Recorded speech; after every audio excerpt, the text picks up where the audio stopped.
One of the things that I hate most about my Tundra is that not all my windows are automatic. And the fix for that is actually way easier than you think. So this here is my 2007 Toyota Tundra with 258,000 miles on it.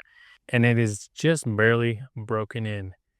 Today we're going to be talking about these guys right here. So what you see here are an aftermarket replacement for the window switches. And you can see here now all four of my windows are fully automatic, and the LEDs that light them up matches the orange that is on my dash and all of the other switches. So let's test them out. Driver's side. Oh yeah. Passenger side. Passenger rear. Driver rear.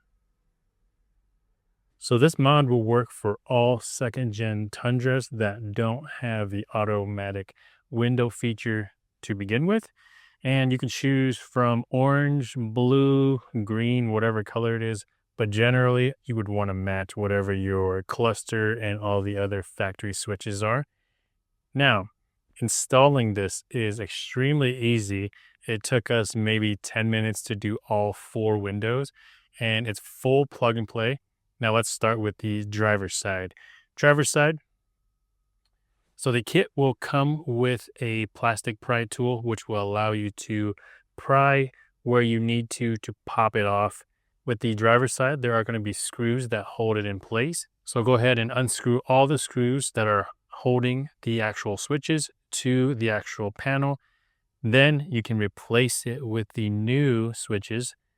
Then you can just simply pop it back into place and it will snap in just the way it should, like before. Moving on to the passenger side, it's a little bit more tedious just because instead of having screws, you have to kind of pry it loose. Once you pry it loose, you just snap on the new switch, and putting it in is actually a lot easier than taking it out just because once it snaps in, it locks into place and it stays. Now moving on to the rear, just like the passenger front, you will have to pry it loose. So you can use the same tools just to pry that loose. Once you have that loose, you can pull it out and put the new switch in place. Then you would bring it back to your vehicle and snap it in as you did with the other panels. Once you've done one rear, you would just have to repeat that step to the opposite side. That's pretty much it. There is absolutely no programming or anything of that nature. It's full plug and play. The color matches perfectly. And now you have automatic switches for all your windows. And it's super cheap. So I will have a link down in the description for these actual switches. So that way you guys can pick them up for your own vehicle. And I will also have a 10% discount code down in the description for you. So that way you can save a little bit of money as well. But that's going to be it for this video. Hopefully you guys enjoyed it, and we will see you guys in another video.